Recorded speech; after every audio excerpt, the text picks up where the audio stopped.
For those of you who were wondering how much longer do we have to wait until we get to definite integrals, well, the wait is over. Here they are.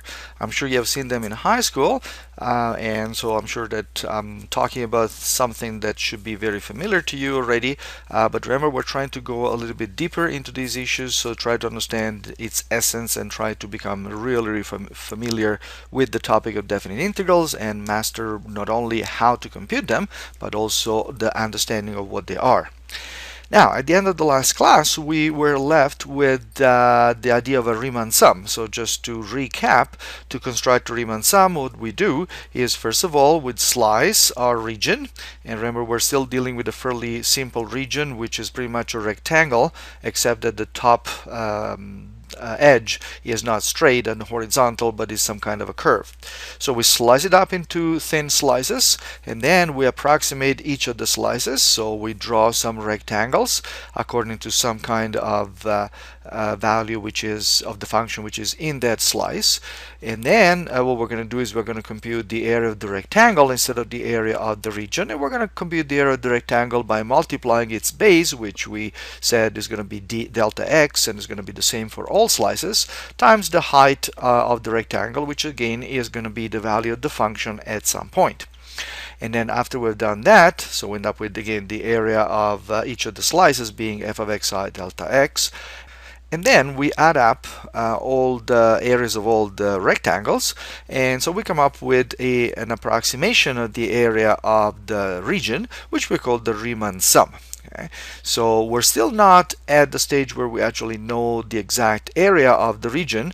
In fact, if you think about it, we don't even know, we don't even have a definition for the area of a curved region, because we have really just defined the area of a region by using a rectangle. And yes, we looked at how to compute the area of a circle, but perhaps we need still a more formal definition. Well, that's exactly what is coming up. Alright, so we're at the stage where we have constructed the Riemann sum, but we're not happy with it. So what we're going to do is, we have already seen that we can improve on this approximation, but by increasing the number of rectangles we're using, well, why not go all the way to the limit? So what we're going to do is we're going to add the last step to this procedure, and the last step is to take the limit.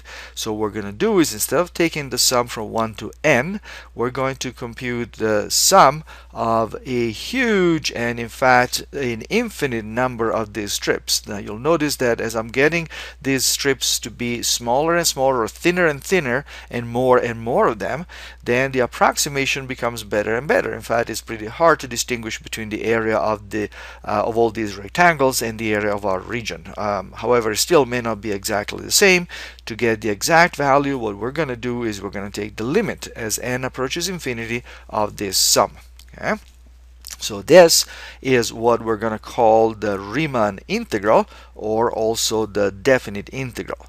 Now you might say, hey, that's not what I saw as the definite integral, but this in fact is what the definite integral actually is. By definition, we're going to define the area of a curved region of this type. So again, pretty much a rectangle whose top border, whose top edge is not a straight horizontal line, but some kind of positive function, as the limit as n goes to infinity of the sum from 1 to n of f of xi delta x. Again, that makes sense, but it is in fact a definition. Now you may wonder, how about all those integral things and so on? That's coming up, and again I'm going to make you notice later on that there is one big step that we still need to take, and it's important for you to understand that big step before we move any further. But that's the topic for the next class. Now notice once again this big 4-step procedure. Now this is a procedure that is going to be used again later on in all kinds of applications, so I do expect you to keep that sequence of steps very well in your mind, because it's going to be the base for any integral application to all kinds of things, not just areas. So the 4 steps, once again: slice, approximate, add up, take the limit.